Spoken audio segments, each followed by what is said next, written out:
On parle de plus de 500 000 personnes en France qui ne peuvent pas téléphoner à cause de leur surdité. J'aimerais voir un jour, les gens ne s'étonneront plus de me dire pourquoi tu ne mets pas les sous-titres au téléphone.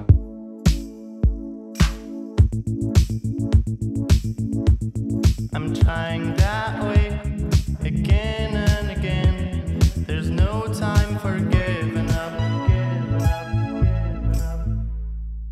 When you're an entrepreneur, I think you really need to be in love with the problem that you're treating. Pour être passionné, il faut être concerné par ce qu'on fait. Et donc, le fait de répondre à un problème qui nous concerne et qu'on sait qu'on va nous-mêmes utiliser, permet, je pense, d'avoir cette passion pour son produit. Donc je crois que cette passion, quand on la voit, c'est ce qui est déterminant pour des business angels ou pour des investisseurs pour investir dans cette entreprise. Je parie toujours sur l'équipe. Et l'équipe, c'est souvent un fondateur, souvent plusieurs, et leur cercle proche. C'est toujours le seul critère de choix à la fin. Pour les investissements, pour les partenariats, pour les contrats commerciaux, c'est toujours le critère. Et il faut des mecs, des nanas qui viennent de n'importe où, qui ont vécu le truc et qui se disent ça c'est pas normal, ça touche X millions de personnes, c'est pas tenable en fait, on peut pas. Faut qu'en fait tu te dises un jour on peut pas continuer comme ça. Entrepreneurs can be wrong about their ideas, but also consumers and investors can also be wrong about entrepreneurs. And we've seen a lot of investors come back and say, oh, I should have invested in Spotify and Airbnb, and I didn't think it was a good idea when they first pitched me. So I think it's really important to listen to all the feedback, but also to not necessarily listen to everything that the customer or the investor tells you.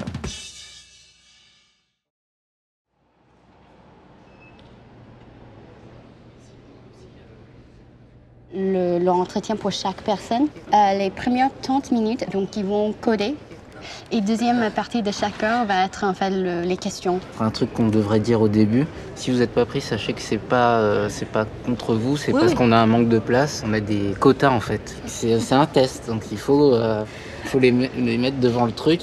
Parce que une fois que tu es en situation de stress, c'est là que tu vois si tu arrives bien, si tu as bien compris les trucs, tu sais les refaire. Je prends ça, je prends mon ordi en plus. Il y a quoi d'autre? Ok, je pense que c'est bon.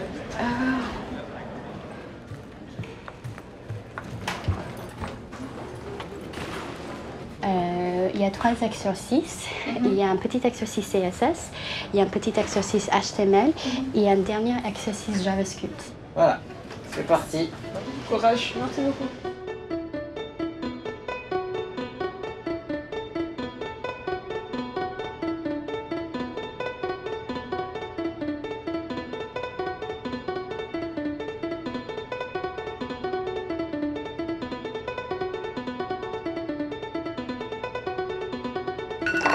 C'est bon.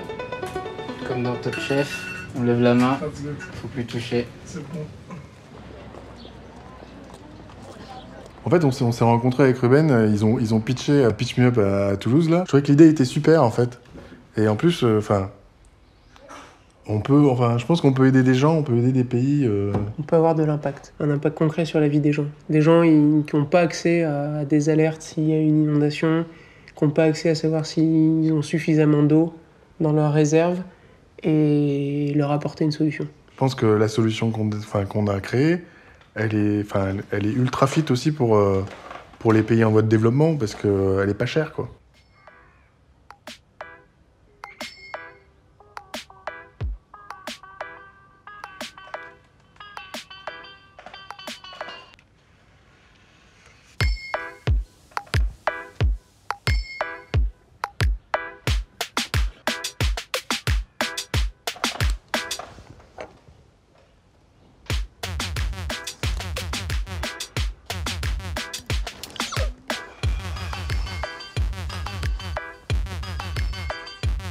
Allez. On va sortir le four.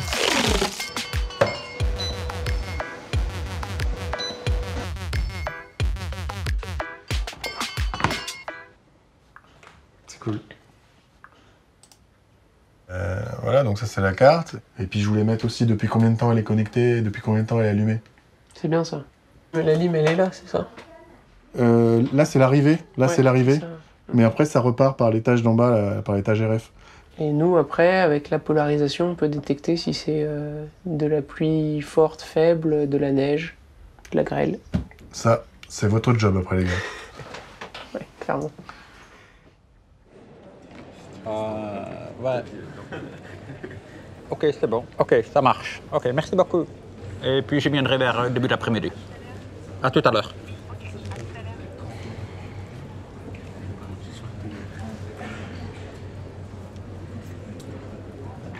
C'est super pratique. On gagne un temps fou. On passe un coup de fil en 2 minutes, c'est réglé, quoi. J'adore téléphoner. Ça paraît con de le dire, mais pour moi, c'est quand même quelque chose d'incroyable encore aujourd'hui. C'est vrai, je dis que téléphoner, c'est tellement plus rapide. Ok, c'est fait, c'est bon. Ok. D'accord, oui, je sais pas, j'ai pas compris, machin. Ah, tu perds un temps fou. Mais des fois, les gens, ils oublient de répondre. Ouais, ils répondent pas. Ouais. C'est très cool.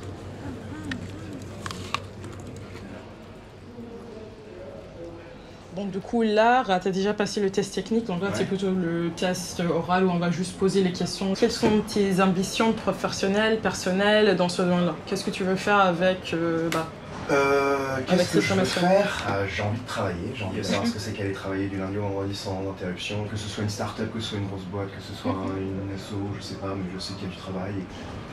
Voilà. Qu'on puisse être suivi, parce que les anciennes formations, on n'était pas suivi. Donc, par exemple, si on était perdu, l'enseignant passait directement à un autre cours. J'ai commencé une thèse au Maroc et après j'ai suivi mon mari ici. C'est-à-dire qu'en fait, à la base, on m'a mis dans un lycée en électrotechnique.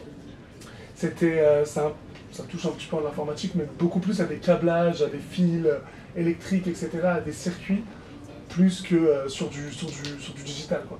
Et moi, j'ai demandé de l'informatique. Ce que je veux te dire, il faut limite une deuxième promo maintenant, parce que moi j'ai eu, sur les deux que j'ai eu, on est d'accord, mais ils sont tous bons. Ouais. Bah, de toute façon, on va se débrouiller comme ça. Ouais, but I don't like saying no to people. So...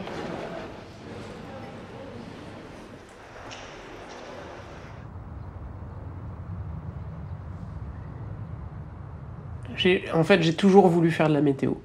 J'ai toujours voulu travailler dans quelque chose qui touchait de près et pas de loin à la météo. Et depuis tout petit, je m'étais mis comme objectif, je veux aller bosser chez Météo France parce que c'était un truc qui me faisait rêver. Et je me suis dit, c'est le meilleur endroit pour être prévisionniste météo. J'étais prêt à continuer à être juste scientifique s'il y avait eu des postes et s'il y avait eu de l'argent qui est mis là-dedans, et c'est pas le cas.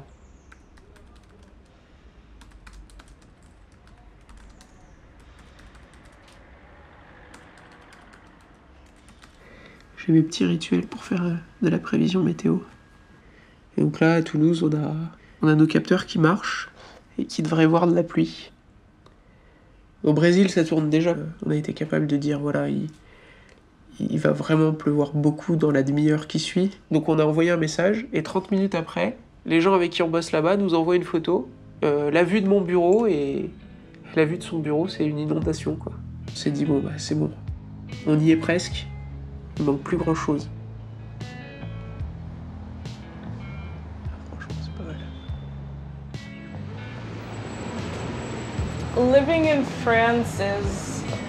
I think it just depends on the day you ask me. So it's like financially, personally, mentally, like we give 300% to everything we're doing. So that means in the beginning we decided that with the small amount of funding that we got last year, that I would be the first person to be salaried. If you're living on like minimum wage and you have to pay your rent and you have to pay like your student loans like in US dollars, which is an incredible pain, and then I also have to like eat and make sure that I can pay for like my Navigo and just like take care of the basic things that you need to live and not go crazy. Like it can feel like you're living paycheck to paycheck and that it's a stretch. But I think for us, like the good outweighed the bad. So it was something that we had to do it. There was no way around it, so.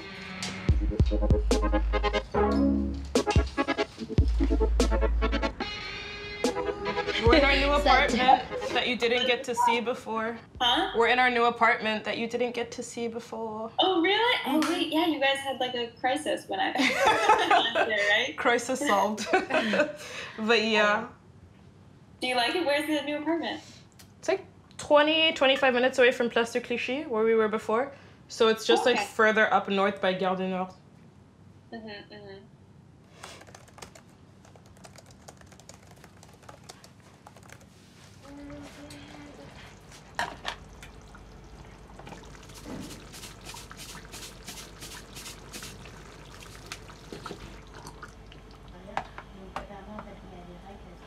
Like Monday, Tuesday, and that'll be like Wednesday, Thursday, so I just have to make more pasta. But I basically have the same thing for lunch and dinner. It's just easier that way.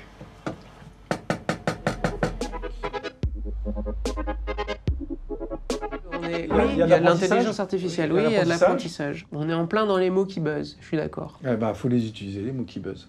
And so my mind is just always going. It's just always on, and it's impossible to like just hit pause. Like even when I should be pausing, it's just like. Tu me l'as donné à moi? Tu me l'as donné à moi? À moi? Ah bon, tu m'entends? Mais oui, je t'attends. Mais probablement pas de la même manière.